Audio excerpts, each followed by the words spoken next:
estrategia del día es traída para vos por bloomberlinia.com. Buenos días, estrategas. Soy Juan Pablo Álvarez, periodista de Bloomberg Línea y habitual conductor de La Fija. Empezamos la edición de este lunes, como no podía ser de otra forma, hablando de la aplastante victoria de La Libertad Avanza en las elecciones legislativas de 2025. El partido de gobierno obtuvo el 40,7% de los votos a diputados a nivel nacional, contra un 31,7% que obtuvo la sumatoria de votos de Fuerza Patria más partidos afines.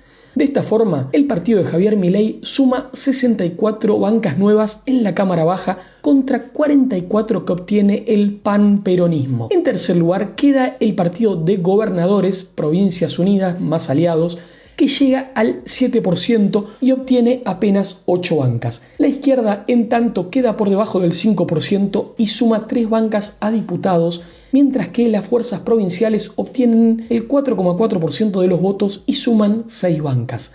En lo que refiere a la Cámara de Senadores, la diferencia fue aún más grande, ya que La Libertad Avanza se quedó con el 42,3% de los sufragios y obtuvo 13 bancas nuevas, mientras que Fuerza Patria y Aliados sumó 7 bancas con un 28,4% de los votos. Partidos provinciales sumaron cerca del 14% de los votos a senadores y ganaron 4 bancas. Uno de los datos más sorpresivos fue el de la provincia de Buenos Aires, distrito en el que La Libertad Avanza venía de sufrir una derrota de 14 puntos hace menos de 2 meses. Ayer la lista a diputados encabezada por Santilli se quedó con un ajustado triunfo del 41,45% contra 40,9% de la lista encabezada por Tayana. Además, el gobierno obtuvo resultados arrolladores en varios de los distritos más poblados del país. Por ejemplo, en Ciudad de Buenos Aires, Patricia Bullrich se quedó con más del 50% de los votos al Senado. En Córdoba, La Libertad Avanza le sacó 14 puntos a la lista del ex gobernador Juan Schiaretti. En Santa Fe, La Libertad Avanza obtuvo el 40,7% de los votos,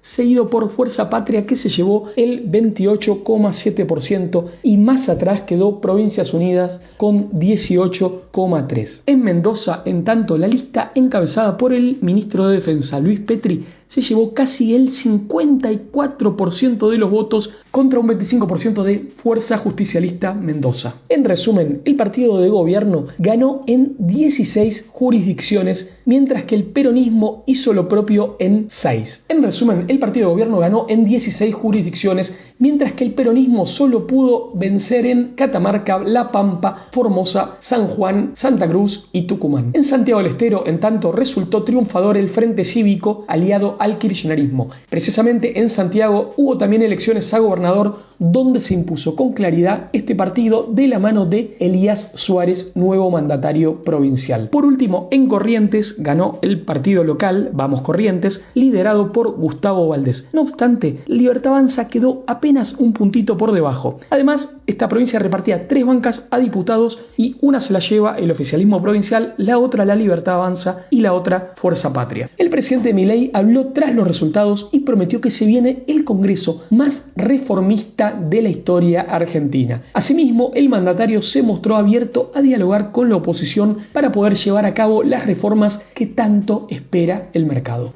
Y hablando de mercado, doy la palabra a Tomás Carrió, quien está en contacto con Adrián Yarde Buller, economista jefe y estratega de Facimex Valores. Bueno, Adrián, este domingo finalmente las urnas revelaron un sorpresivo nivel de apoyo de la sociedad al gobierno en todo el país, que es un resultado que no se descontaba en los precios con los que entramos a esta elección. ¿Qué expectativa tenés para esta semana que empieza? Bueno, diría que vamos a ver un reajuste muy significativo porque el mercado llegaba preparado para un resultado diferente. Diría que mirando un poquito la dinámica que había tenido el mercado en el último mes y medio, si querés, sobre todo desde la elección de la provincia de Buenos Aires, sin dudas la expectativa era que el gobierno pudiera tener una derrota tal vez moderada, ¿no? Uno miraba precios y tal vez la impresión era de que el mercado estaba descontando una derrota entre 4 o 5 puntos, y claramente este resultado lo toma bastante por sorpresa, en particular en relación a todos los factores activos de cobertura cambiaria, que algo que nosotros estuvimos haciendo mucho estos días fue tratar de mirar los niveles de cobertura cambiaria que tomó el mercado en relación a otras elecciones de la historia reciente, y honestamente llama mucho la atención los números, porque estamos hablando de que entre la posición vendida en futuros del Banco Central y la deuda del Tesoro dólar link en poder de inversores privados, el mercado tomó más de 15.000 millones de dólares de cobertura cambiaria, que es algo que supera la elección de 2023, la presidencial, pero también supera, por ejemplo, la elección de 2019, que todos recordamos cómo fueron los resultados y el día después. Entonces hay que ver un mercado que tomó un nivel de cobertura más propio de una elección ejecutiva que de una legislativa, llama mucho la atención. Creo que realmente es algo impresionante haber visto algo así. De hecho, muchos de los funcionarios del gobierno hablaron de este tema,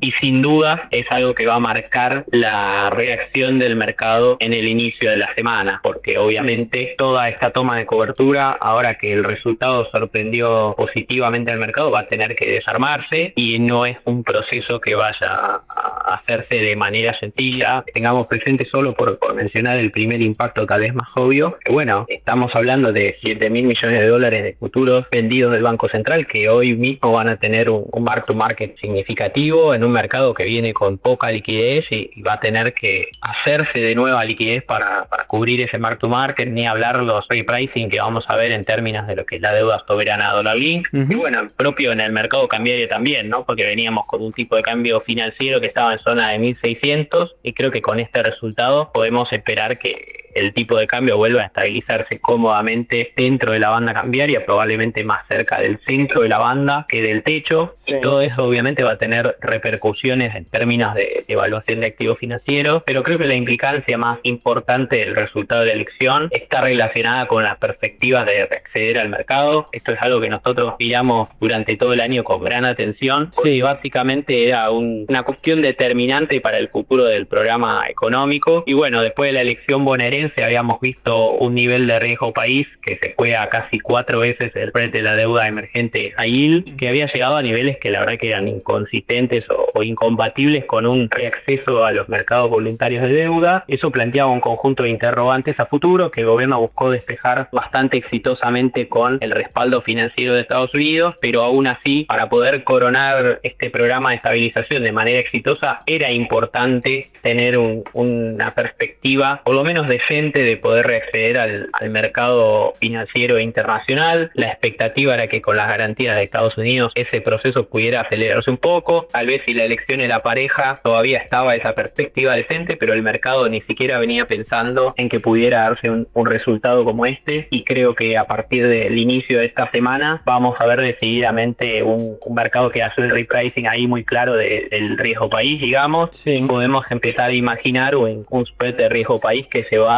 tal vez una vez y media lo que es la deuda emergente high yield, que son los momentos de mayor optimismo que tuvimos en la administración Milei. Imaginarse más o menos qué representa esto es hablar de un riesgo país en zona de 550, 560 puntos básicos. Que no te deja tan lejos esa posibilidad. Exactamente, te dejan ya cerca de poder emitir deuda a tasas de un dígito. Obviamente esto no va a pasar de la noche a la mañana. Ya vamos a tener un proceso de convergencia que también va a depender de que se puedan ir recalibrando algunos aspectos del programa exitosamente. Hay, como siempre, algunos riesgos de ejecución, pero creo que la elección de hoy decididamente allana el camino para que se pueda iniciar ese camino de convergencia, y le da al gobierno una legitimidad y un capital político para avanzar con las reformas de segunda generación que vuelven a poner al programa económico, digamos, un track nuevamente. Ahora, ¿cómo te imaginas que puede darse este potencial rally de los activos argentinos? ¿Imaginas que puede extenderse por muchos días o semanas incluso,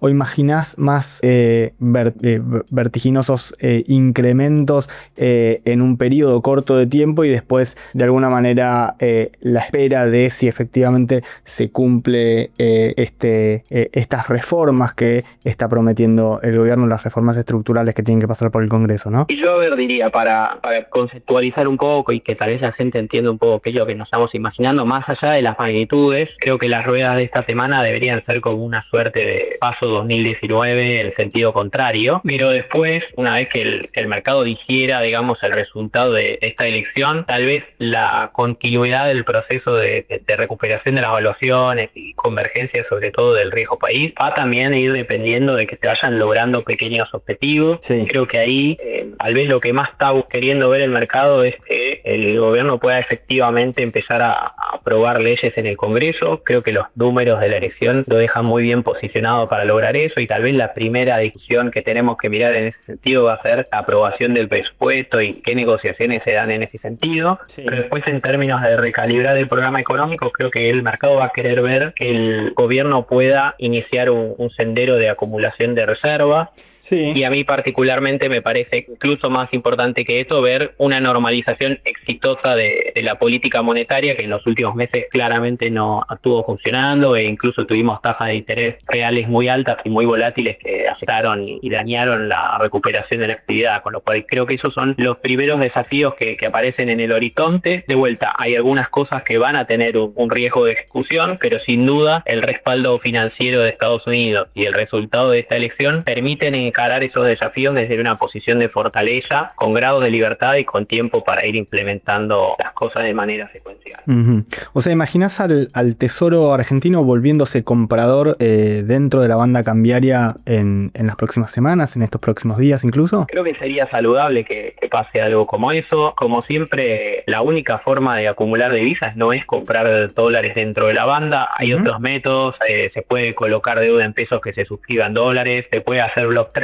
contra colocaciones de deuda corporativas o de provincias. Hay otros mecanismos. Idealmente no hay que apoyarse solamente en uno. Si el gobierno solamente quisiera, digamos, reforzar el stock de dólares con la banda, tal vez sería un poquito más de presión que la necesaria, cuando hay otras herramientas que incluso pueden acelerar esos caminos, como vimos por ejemplo con la colocación del Bonte 30 en su momento. Pero creo que esto es algo muy importante de empezar a mostrar el camino más allá de la velocidad, sobre todo para reacceder al mercado, porque hoy cuando uno mira la curva de Argentina, que está claramente invertida, la preocupación principalmente pasa por la posición de liquidez del país y por la capacidad de enfrentar vencimientos de corto plazo, que en los últimos tiempos se vio muy mejorada por los acuerdos con Estados Unidos, pero es mucho más la duda en torno a la posición de liquidez que realmente a la solvencia, porque ya el mercado ya descuenta hace rato que el gobierno va a encontrar formas de mantener el equilibrio fiscal a lo largo del tiempo. Y ahí pasaba por la estrategia del día Adrián Yardebuller, estratega de Facimex Valores. Veremos qué pasa hoy en el mercado, pero el pre-market permite avisorar una fuerte suba de bonos y acciones, al mismo tiempo que el dólar cripto permite esperar una caída fuerte de la divisa estadounidense. Por lo pronto, quien debe estar contento es el secretario del Tesoro de los Estados Unidos, Scott Bessent, que habría comprado cerca de 2.100 millones de dólares en pesos argentinos desde la cartera económica estadounidense, y el trade podría estarle saliendo de maravillas. Estimados oyentes, les deseamos una muy buena semana y los seguimos informando desde Bloomberg Línea y desde la estrategia del día. Esto fue La Estrategia del Día Argentina, escrito y narrado por Francisco Aldaya.